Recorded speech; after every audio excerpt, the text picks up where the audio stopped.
दशकम् 81 नरकासुरवधः। स्निग्धां मुग्धां सततमपि तां लालयन् सत्यभामां यातो भूय सह खलु तया याज्ञसेनी विवाहम्। पार्थप्रीत्यै पुनरपि मना स्थितो हस्तिपुर्यां शक्रप्रस्थं पुरमपि विभो संविदायागतो बहु। भद्रां भद्रां भवदवरजां कौरवेणार्त्यमानां त्वद्वाचातां महृतकुहनो मस्करी शक्रसूनु। तत्र क्रुद्धं बलमनुनयन् प्रत्यगास्तेन सार्धं शक्रप्रस्थं प्रियसखमुदे सत्यभामा सहायः। तत्र क्रीडन्नपि च यमुना कूलदृष्टां गृहीत्वा तां कालिन्दीं नगरमगमः काण्डवप्रीणिताग्निः।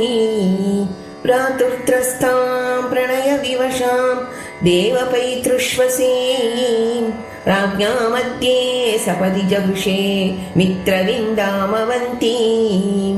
सत्यां गत्वा पुनरुदवहो नग्नचिन्नन्दनां तां बद्ध्वा सप्तापि च वृषवरान् सप्तमूर्तिर्निमेषात्।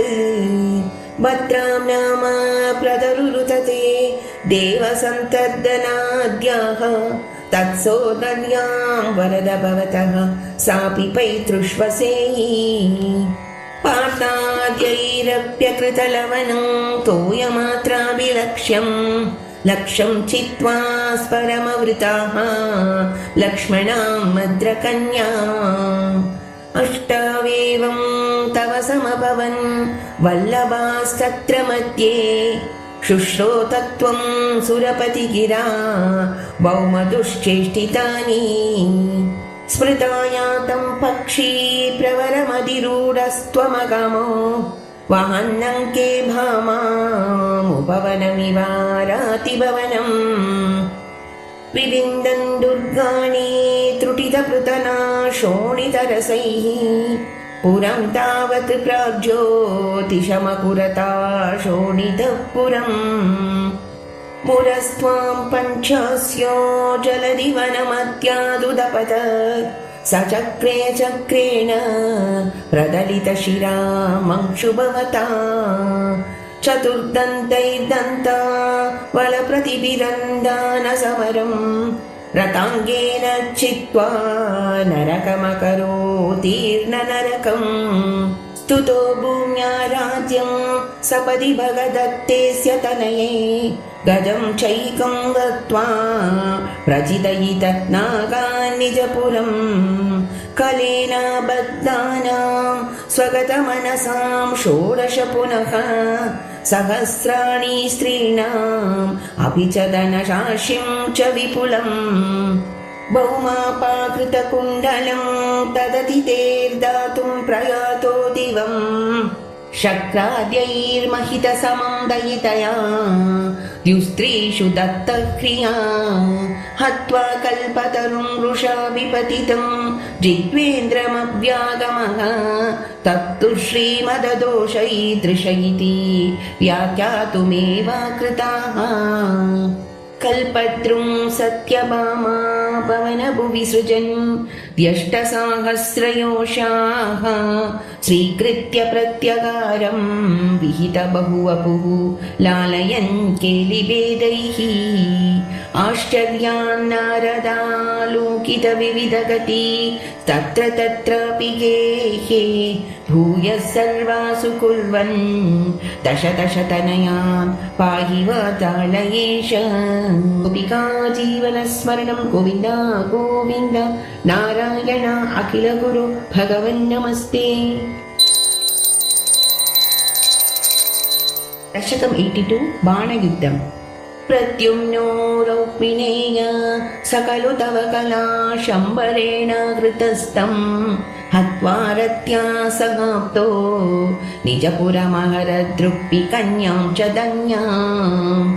तत्पुत्रोता निरुक्तो गुणनिधिरवहद्रोचना रुक्मिपौत्रीं तत्रोद्वाहे गतस्त्वं न्यवधिमुसलिना रुक्म्यपीत्यूतवैरात् बाणस्य साबलिसुतस्य सहस्रबाहो माहेश्वरस्य महिता दुहिता किलोषा त्वत्पौत्रमेनमनिरुद्धमदृष्टपूर्वं स्वप्नेऽनुभूय भगवन् विरहातुराभूत् योगिन्यतीव कुशला खलु चित्रलेखा तस्या सखी विलकति तरुणानशेषान् तत्र निरुद्धमुषया विदितं निशायाम् आनेष्टयोगबलतो भवतो निकेतात् कन्यापुरे दयितया सुकमारमन्तं चैनं कथञ्चन बबन्धुशिशर्वबन्धौ श्रीनारदोक्ततदुदन्तदुरन्तरोषैः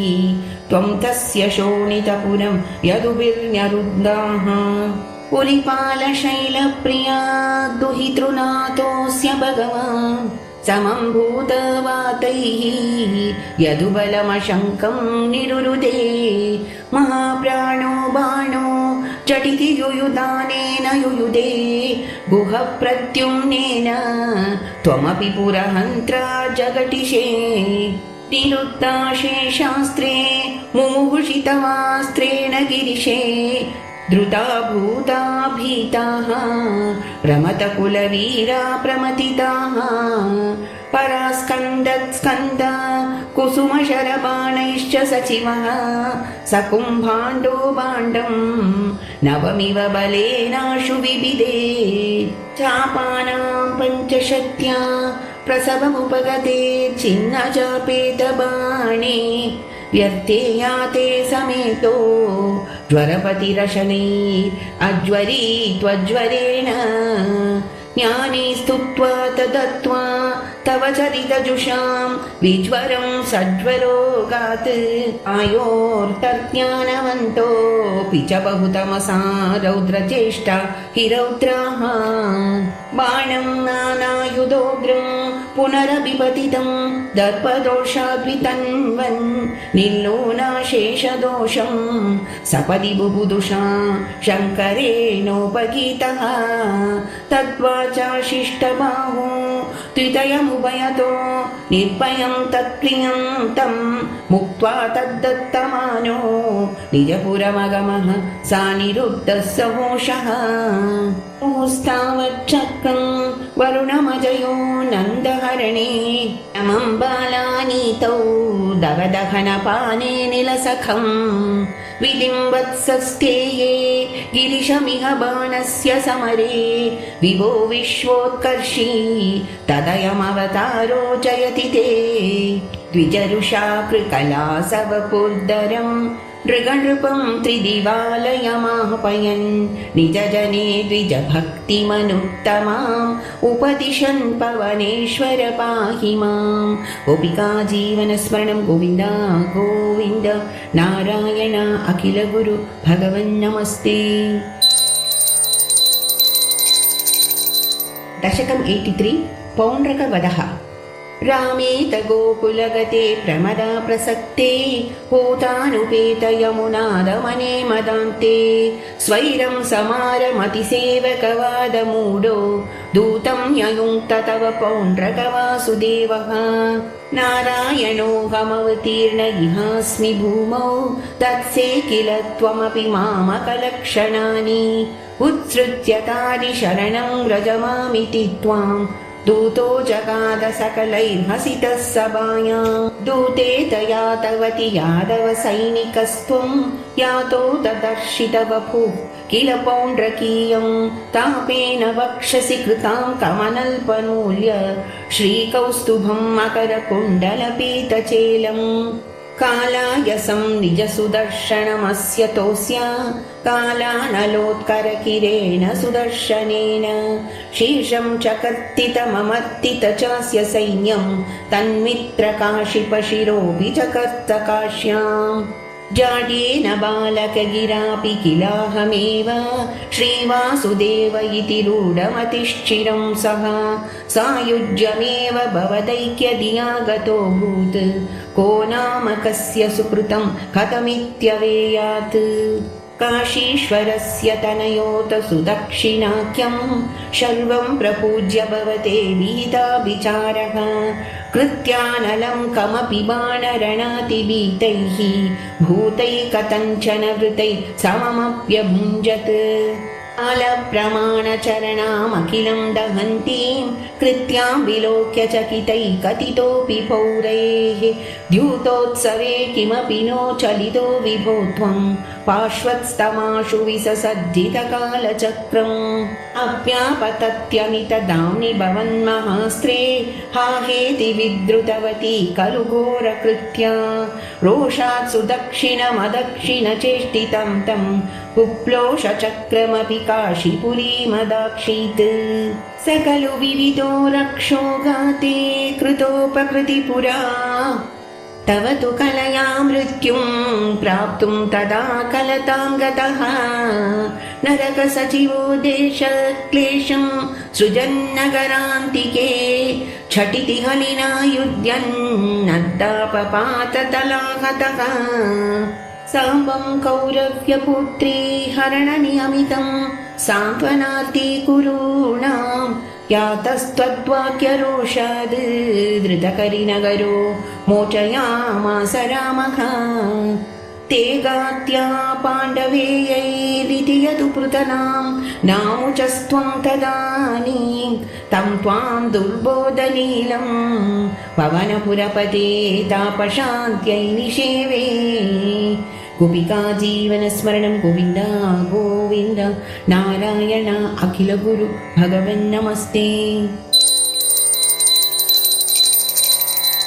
दशकम् 84 समन्त पंचक यात्रा क्वचिदतप्तपनोपरागकाले पुरिनिदत्कृतवर्म कामसूनो यदुकुलमहिलावृतः सुतीर्थं समुपगतोऽसि समन्त पञ्चकाख्यम् बहुतरजनताहिताय तत्र त्वमपि पुनन्विनिमज्जतीर्थतोऽयं द्विजगणपरिमुक्तवित्तराशि सममिलता कुरु पाण्डवादिमित्रैः तव खलु दयिता जनैः समेता द्रुपदसुता त्वयि गाढभक्तिभार तदुदित भवदा कृति प्रकारैः अतिमोदे सममन्यभामिनीभिः तदनु च भगवन्निरीक्ष्य गोपान् अतिकुतुकातुपगम्यमानयित्वा चिरतरविरहातुराङ्गरेवाः पशुपवधू सरसं त्वमन्वयासीः सपदि च भवदीक्षणोत्सवेन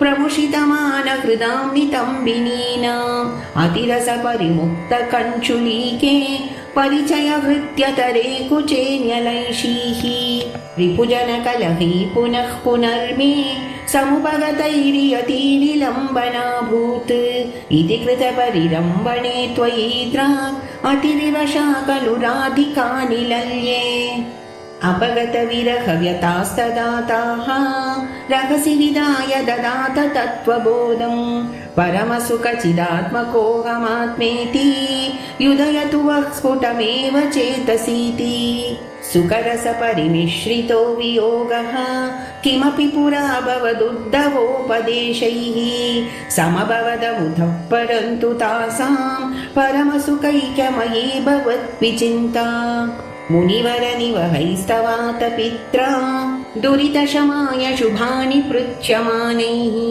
त्वयि सति किमिदं शुभान्तरैः त्युरुहसितैरपि याजितस्तदासौ सुमहति यजने वितायमाने प्रमुदितमित्रजने सहैव गोपाः यदुजनमहिता स्त्रीमासमात्रं भवदनुशङ्करसम्पुरेव बेजुः व्यपगमसमये समेत्य राधां दृढमुपगूह्य निरीक्ष्य वीतखेदां प्रमुदितहृदयः पुरं प्रयातः पवनपुरेश्वर पाहि मां गदेभ्यः गोपिका जीवनस्मरणं गोविन्द गोविन्द नारायण अखिल गुरु भगवन्नमस्ते।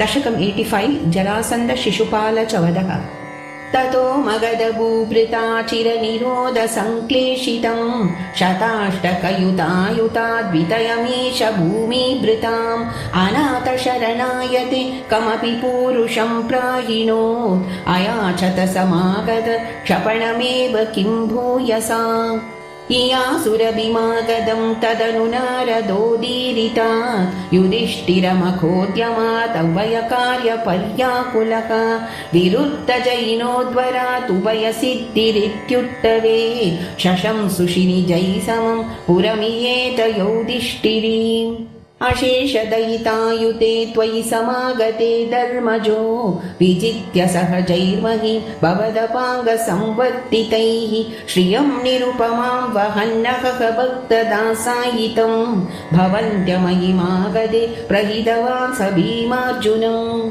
गिरिव्रजपुरं गतस्तदनु देवयूयं त्रयो यया च समरोत्सवां द्विजमिषेण तम् आगदम् अपूर्णसुकृतं त्वमुं पवनजेन सङ्ग्रामयन् निरीक्ष्य सह जिष्णुना त्वमपि राज्ययुत्वा स्थितः अशान्तसमरोद्गतं विटपपाटनासंज्ञया निपात्य जरसस्सुतं पवनजेन निष्पाटितं विमुच्य नृपतीन्मुदा समनुगृह्य भक्तिं परां दिदेशितगतस्पृहानपि च धर्मगुप्तैर्भुवः प्रचकृषि युधिष्ठिरे तदनुराजसूयात्वरं प्रसन्नभृतकीभवत् सकलराजकव्याकुलं त्वमप्ययि जगत्पते द्विजपदावनेजादिकं चकर्द किमु कथ्यते नृपवरस्य भाग्योन्नतिः ततः सवनकर्मणि प्रवरमग्रपूजाविधिं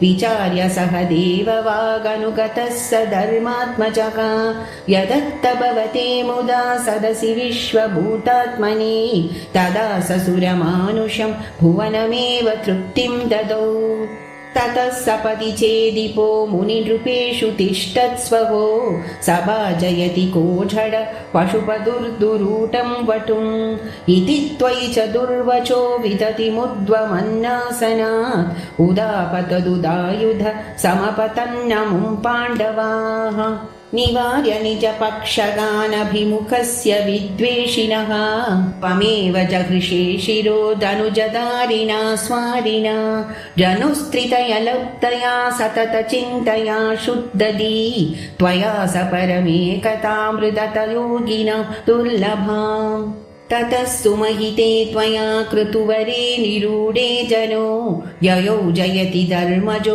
जयति कृष्ण इत्यालपन् कलः स तु सुयोधनो धृतमना सपत्नश्रिया मयार्पितसभामुखे तलजलभ्रमादब्रमीत् तदा हसितमुत्थितं द्रुपदनन्दना भीमयो अपाङ्गकलया विभो किमपि तावदुज्जृम्भयन् धरावरनिराकृतौ सपदि नाम बीजं वपन् जनार्दनमरुत्पुरी निलय पाहि मामामयात् गोपिका जीवनस्मरणं गोविन्द गोविन्द नारायण अखिलगुरु भगवन्नमस्ते।